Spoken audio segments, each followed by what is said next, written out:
I am Priyanka Pandey, I am your chemistry lecturer. आशा करती हूँ कि आप सभी लोग घर पे स्वस्थ होंगे। एक महीने के बाद वापस से हम अपनी कक्षाएं स्टार्ट करने जा रहे हैं।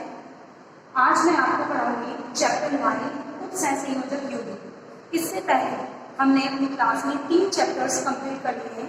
इसमें एक चैप्टर था आपका विलयन, दूसरा था धातु पर निष्कर्षण एवं उनके सिद्धांत, और तीसरा चैप्टर था हमारा भौतिक। ठीक है, तो आज हम अपना नया चैप्टर स्टार्ट कर रहे हैं, चैप्टर 9 उपसंयोजक यौगिक। देखिए बेटा, ये चैप्टर स्टार्ट करने से पहले कुछ इंपॉर्टेंट टर्मिनोलॉजी है जो आपको मालूम होना जरूरी है। ठीक है, तो उपसंयोजक यौगिक को समझने से पहले हमें लवणों का ज्ञान होना जरूरी है, क्योंकि बिना लवण हम उपसंयोजक यौगिक की जानकारी प्राप्त नहीं कर सकते हैं। तो देखिए, सबसे पहले हम बात करते हैं लवण।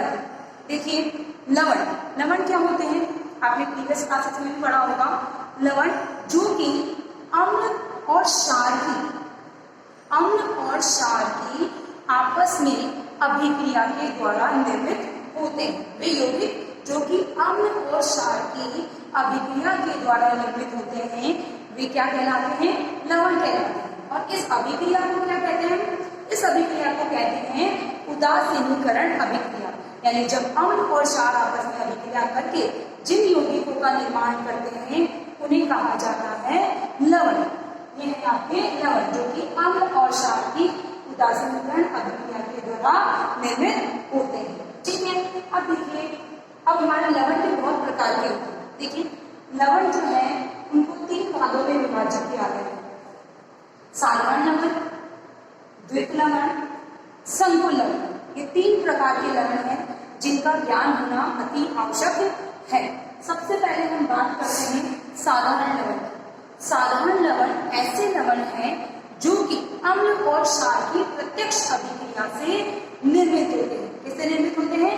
अम्ल व क्षार की प्रत्यक्ष अभिक्रिया से निर्मित होते हैं। ये लवण ऐसे हैं जो कि गलित अवस्था में और अपने विलयन में संगत आयनों में विभाजित होकर उनका परीक्षण देते हैं। जैसे कि बहुत से उदाहरण हैं। हम बात करते हैं NaCl की, जो कि एक साधारण लवण है। ये बनता है आपके NaOH sodium hydroxide plus hydrochloric acid. ठीक है, इसी प्रकार हमारा अमोनियम क्लोराइड। अमोनियम क्लोराइड जो यौगिक है, ये बनता है हमारा अमोनियम हाइड्रोक्साइड क्षार व हाइड्रोक्लोरिक अम्ल से। सेम ऐसे ही हमारा अगला लवण है सोडियम कार्बोनेट। ये बनता है सोडियम हाइड्रोक्साइड क्षार तथा H2CO3 कार्बनिक अम्ल से। अगला लवण है हमारा अमोनियम एसिटेट। ये जो आपका लवण है, ये बनता है एसिटिक अम्ल तथा अमोनियम हाइड्रोक्साइड क्षार से। तो इस प्रकार अम्ल और क्षार की प्रत्यक्ष अभिक्रिया से साधारण लवणों का निर्माण होता है। उसके बाद आते हैं हमारे द्वित लवण। द्वित लवण नाम से पता चल रहा है 2 लवण, यानी जब 2 साधारण लवणों का योग होगा, यानी 2 साधारण लवणों का जब योग होता है, तब जाकर द्वित लवणों का निर्माण संभव है। जैसे बहुत से उदाहरण हैं द्वित लवणों के। हम बात करते हैं कार्निलाइट। आपने छठे चैप्टर में पढ़ा होगा। कार्निलाइट क्या होता है? मैंने आपको बताया था, यह एक मैग्नीशियम का अयस्क। क्या है? मैग्नीशियम का अयस्क। ये जो आपका कार्निलाइट है, ये 2 साधारण लवणों से निर्मित होता है। पहला पोटेशियम क्लोराइड, दूसरा मैग्नीशियम क्लोराइड, साथ में आपकी कृष्णकृत जल होंगे। इन 2 लवणों के योग से हमारे कार्निलाइट यानी द्वित लवण का निर्माण होता है। MgCl2.successful। इसी प्रकार अगला उदाहरण है मोहर लवण। ये लवण जो है, ये 2 साधारण लवणों से निर्मित होता है। जैसे ferrous sulphate plus ammonium sulphate, साथ में है कृष्णकृत जल। इस प्रकार ये 2 साधारण लवण मिलकर क्या बनाते हैं? मोहर लवण, फेरस अमोनियम सल्फेट का निर्माण करता है। इसका रासायनिक नाम है फेरस अमोनियम सल्फेट। ठीक है, और इसे साधारण भाषा में कहा जाता है आपका मोहर लवण। क्या कहा जाता है इसे? मोहर लवण के नाम से भी जाना जाता है। इसके अलावा भी बहुत से उदाहरण आपके, जैसे पोटाशियम, फिटकरी का नाम सुना होगा आपने। फिटकरी भी क्या है आपका? वह भी एक द्वित लवण है। जो क्या सूत्र होता है फिटकरी का? फिटकरी का सूत्र होता है K2SO4 Al2SO4 का होल थ्राइस डॉट 24H2। यानी ये भी आपके 2 लवणों से मिलकर बना होता है potassium sulphate plus aluminium sulphate. इस तरीके से बहुत से उदाहरण है हमारे द्विक लवण। उसके बाद हम बात करते हैं संकुल लवण। वेरी वेरी इंपॉर्टेंट उपसंयोजक यौगिक चैप्टर से रिलेटेड ये हमारी सबसे इंपॉर्टेंट टर्मिनोलॉजी है। संकुल लवण, देखिए बेटा, संकुल लवण ऐसे लवण होते हैं जो कि गलित अवस्था में या विलयन में साधारण आयनों में विभाजित ना होकर जटिल आयनों में विभाजित होते हैं। किनमें विभाजित होते हैं? जटिल आयनों में। इन जटिल आयनों को संकुल आयन भी कहा जाता है। अब ऐसा क्यों जटिल आयनों में विभाजित होते हैं, साधारण आयनों में क्यों नहीं होते? क्योंकि देखिए, आपके साधारण लवण और जो द्विक लवण है इन दोनों में आयनिक बंध पाए जाते हैं, जिसके कारण से ये आसानी से साधारण लवणों में विभाजित होकर उनका परीक्षण दे देते हैं। लेकिन जो आपके संकुल लवण है इनमें पाए जाते हैं उपसहसंयोजक बंध। उपसहसंयोजक बंधों की उपस्थिति के कारण ही आपके ये लवण जटिल आयनों में विभाजित होते हैं और इसी कारण इन संकुल लवणों को ही उपसहसंयोजक यौगिक कहा जाता है। क्यों कहा जाता है? क्योंकि इनमें कौन से बंध उपस्थित होते हैं? उपसहसंयोजक यौगिक।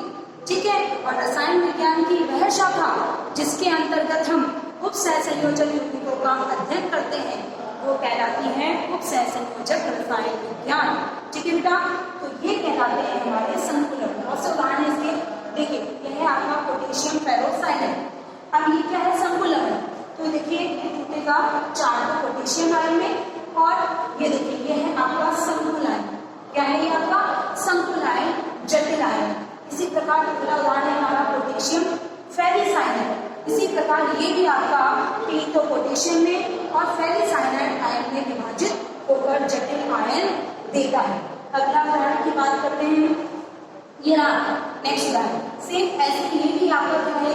संकुल लवण है जो कि विभाजित होता है सल्फेट आयनों में और इस तरीके के जटिल आयनों में विभाजित हो जाता है। तो आपके संकुल लवण जिन्हें हम उपसहसंयोजक यौगिक भी कहते हैं, ये है विलयन के अंदर क्या देते हैं? जटिल आयन देते हैं। क्यों?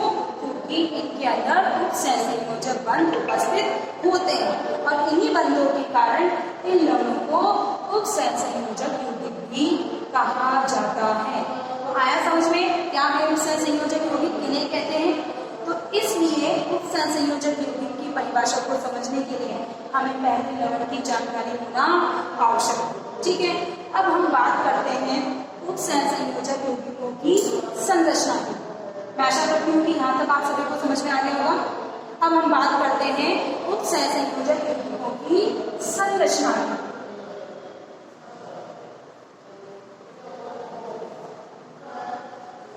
देखिए बेटा, उपसहसंयोजक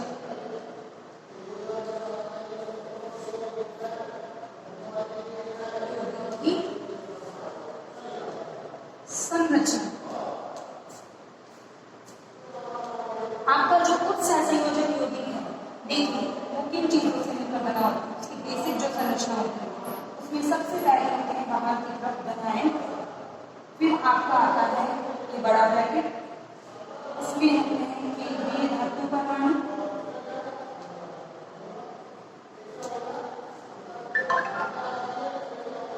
प्लस आपके होते हैं लिगैंड और फिर होते हैं आपके ऋणायन। ठीक है। तो आपका जो उपसहसंयोजक यौगिक है वो इन चीजों से मिलकर बना है। धनायन, फिर आपका आएगा बड़ा ब्रैकेट जिसके अंदर केंद्रीय धातु परमाणु प्लस लिगैंड और फिर आएंगे ऋणायन। एक एक कर हमने सबके बारे में बता दूंगी आपको कि केंद्रीय धातु परमाणु क्या होती है, लिगैंड क्या होता है, धनायन ऋणायन क्या होता है। लेकिन सबसे इंपॉर्टेंट चीज ये आ गई है पहली कि उपसहसंयोजक यौगिक में कभी भी धनायन और ऋणायन दोनों साथ में नहीं होंगे। यदि आपके उपसहसंयोजक यौगिक में धनायन है तो ऋणायन नहीं होगा और अगर आपके उपसहसंयोजक यौगिक में ऋणायन है तो धनायन नहीं होगा। और जब ये विभाजित होंगे तो विभाजित होने पर संकुल आयन पर अगर आपके यौगिक में धनायन है तो संकुल पर आएगा आवेश और आपके यौगिक में अगर ऋणायन साथ में है तो संकुल आयन पर आएगा धनावेश। देखिए मैं एक उदाहरण बताती हूँ आपको, जैसे CuNH3O4 ठीक है।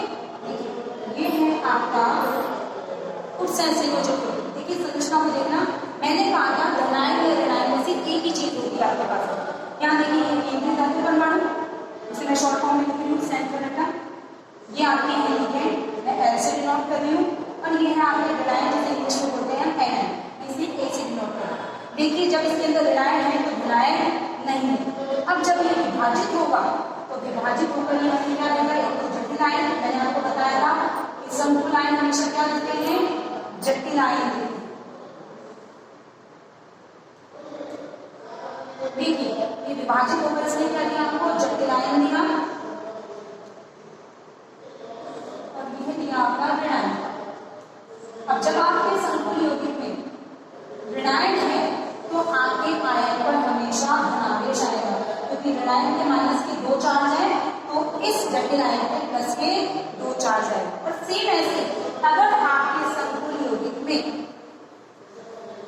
धनायन उपस्थित है तो आपके आयन पर कौन सा चार्ज आएगा, ऋणावेश। उसका भी उदाहरण बताती हूँ मैं आपको, जैसे K4FeCN का पोटेशियम फेरोसाइनाइड। देखिए सेम वही स्ट्रक्चर है, ये आपका धनायन पोटेशियम, केंद्रीय धातु परमाणु होगी आयरन, लिगेंड हो गया आपका साइनाइड। अब देखो यहाँ पे ऋणायन नहीं है, मैंने कहा था एक ही चीज होगी, यहाँ पे धनायन है तो ऋणायन नहीं होगा। अब ये विभाजित होगा, सेम वही चीज, 4 तो है पोटेशियम के आयन, दूसरा होगा आपका ये जटिल आयन। मैंने कहा अगर धनायन है तो संकुल पर उतना ही ऋणावेश आएगा, 4 धनायन है तो आपके संकुल पर 4 ही ऋणावेश आएंगे, ठीक है। तो इस तरीके से ये कहलाते हैं आपके उपसंयोजकों की संरचना। आशा करती हूँ कि आप लोगों को ये सब समझ में आ गया होगा। धन्यवाद। बाकी हम कल स्टार्ट करेंगे।